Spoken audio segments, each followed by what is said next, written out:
Democrats in Congress have introduced sweeping legislation to reform policing in America.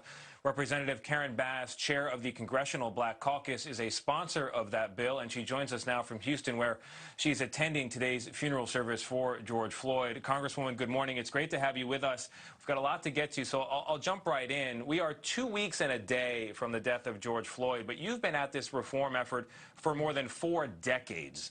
What's different about this moment, and what's most important about the legislation you've introduced? Well, what's different about the moment are the thousands of people that are protesting in every state in the United States and around the world. So I think that the tragic death, the fact that the world witnessed a man be murdered on video camera, has sparked a national movement, and it's a rainbow movement. And I'm hoping that that's going to give us the momentum to get the legislation across the finish line. And in terms of the most important aspects of the legislation, it bans chokeholds, it bans no-knock warrants. When I think of Breonna Taylor being killed in her sleep, when I think of George Floyd and Eric Gardner, they would be alive today had this legislation passed previously. When you call it a rainbow coalition, I'm curious, does that rainbow include enough Republicans for this to pass? And I ask in particular because Mitt Romney, who has marched in the movement and is basically an ally or presented himself as such, he says this is a message bill. What's your reaction to that? Well, that's his opinion, but I will tell you that when I have spoken to Republicans, now I spoke to them before the bill, when the bill was still in its conceptual stage, and I haven't met anyone that was not horrified by the brutal murder, that is not really questioning now. I think it's time to do something. And so I am hoping that what everybody has learned over the last few years, when people have seen video after video after video, that now is the time to act. And it's my hope that my Republican colleagues will understand that this is not an anti-police bill. This is a bill to support police departments, to allow officers the ability to have the training and the certification like any other profession. Lawyers, doctors, nurses, beauticians, all have to go through training and have certification, and police departments should too.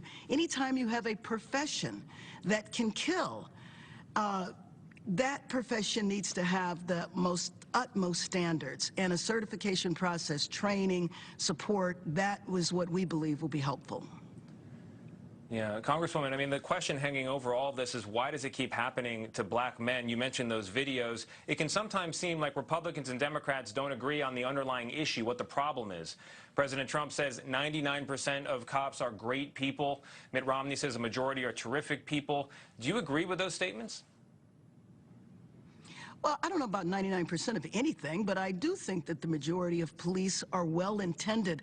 But it's the police culture that needs to change. Everybody saw the 75-year-old man knocked to his feet where he hit his head in New York. You saw an officer reach down to render assistance and another officer pull him up and say no. Then you saw the police report that the man had tripped.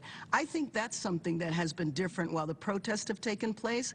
People have seen the police engage in brutal suppression of the protesters, and then when they find out how they officially reported it, they reported it and it wasn't true. Now, black communities have been saying that for years, but I think in the last couple of weeks, the world has also witnessed that. We saw a reporter being arrested while he was reporting. It was an African-American reporter and a white reporter. The African-American reporter was taken to jail. Same station, both doing the same thing in the same space. And so I think that this has been exposed now to the world, and I think that it's time for us to act, and I am really hoping that the public sentiment will carry us over the finish line. And when I've talked to some of my Republican colleagues, some of them were former police officers, some of the Democrats were former police officers. We have Republicans whose children are police officers. And I think, yes. Well, I apologize for interrupting you.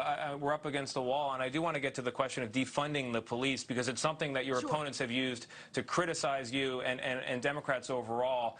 You are against defunding the police. You want to flip the funding, however. Can you tell me what the difference is? Sure. Well, I mean, I think some people are calling for defunding the police in one way. What I am supportive of is the fact that it's time for us, and by the way, this is included in the bill, The bill provides funding to community-based organizations to come up with innovative solutions. If there are problems in a community, maybe they don't have to be addressed with law enforcement. Let me give you a perfect example in Los Angeles. We have a jail that is composed almost of everyone who is incarcerated actually is mentally ill. We have a homeless problem. Is that really the way to solve those two problems? Can't we look at other things to do? Now, you hear police officers complain all the time. I'm a police officer. I'm not a social worker. Why should I be doing this? Well, that's exactly right. So maybe there needs to be more resources put into communities versus increasing police department budgets. So defunding the police department, eliminating police departments, absolutely not. But shifting where that funding goes and maybe the number of officers and the jobs those officers are doing, maybe it sounds like. Representative Bass, thank you very much for being with us.